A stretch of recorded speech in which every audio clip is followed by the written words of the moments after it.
Team Fortress 2 has a colorful cast of characters, each with their own crazy story to tell. Just beneath the surface, however, the world of TF2 is chock full of personalities with insane backstories to them. Today, we'll be taking a closer look at TF2's lore to uncover the secrets about our favorite Halloween bosses. The Man Manor event was released in October of 2010 and gave us our first ever boss fight in the game, the Horseless Headless Horseman. The Horseman travels around the map hunting players in his version of a game of tag. If you are it, he's coming for you. The Horseman in lore is actually a very mysterious character that we really don't know all that much about. The Horseman is heavily hinted to be the ghost of Silas Mann, and while we don't exactly know his connection to the Mann family, it is believed that Silas is the brother of Zephaniah, who is the original owner of Manco.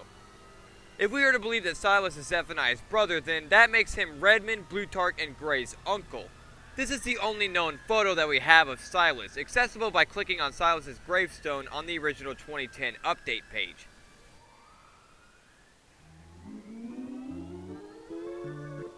The next boss's origins actually come from one of the mercenaries that we play as in the game. In the comics, a young 7-year-old demo man is out looking for work when he comes across Marasmus the Wizard's castle. Marasmus agrees to let the young boy work for him and gives him the task of sweeping out his library. He warns him not to go near the Abominomicon, and young Demo's curiosity eventually gets the better of him. He opens the book, and whenever he does, it puts an awful curse on his eye, possessing it. This caused Marasmus to be forced to remove his eye entirely. Later down the line in the lore, Marasmus becomes pissed with the mercenaries and unleashes Demo Man's cursed eye, Monoculus, on the team.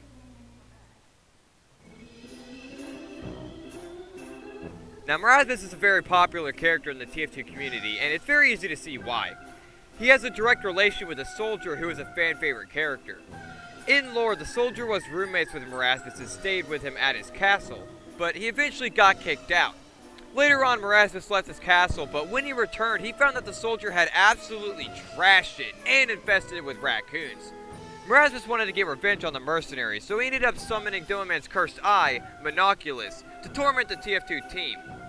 The TF2 team ended up defeating Monoculus pretty easily, and this caused Marasmus to rethink his life decisions and caused him to go live a quiet life in the city. He ends up becoming roommates with Tom Jones. However, Soldier eventually turns up causing trouble for him once again. The Soldier was living in a cardboard box and says that Marasmus still owes him housing since they were both roommates together at one point. To make his point more clear, the Soldier actually murders Marasmus' current roommate, Tom Jones, so they can start living together again. This causes Marasmus to call the police in an attempt to get rid of Soldier. And after a quick knock on the door, Marasmus answers it to find none other than Miss Pauling, who tricks Marasmus into touching Tom Jones' body, which gives them enough evidence to convict Marasmus of the murder instead of Soldier. Marasmus spends his time in prison plotting his revenge on the mercenaries once again.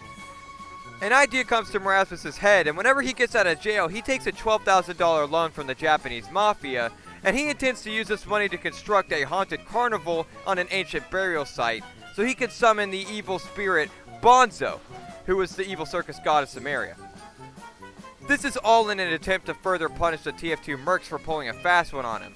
However, after the carnival's construction, Marasmus realizes that he made a fatal error in his plan. He forgot to build the carnival on an ancient burial ground, so he doesn't really have a way to summon Bonzo.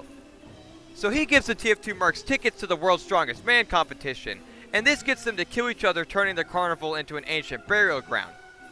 This makes Marasmus able to harness the evil powers of Bonzo, and he puts the TF2 mercs into extremely deadly carnival games of his own design. This is his way of eternally punishing the mercs, but since they end up beating the carnival games anyways, Marasmus doesn't really win in the end. I hope that this video was interesting to you guys. Was there a Halloween character or event that I missed? Let me know in the comment section below. Make sure to like if you did and consider subscribing. Not enough people are. I'll see you all in the next one. Happy Halloween! Peace out.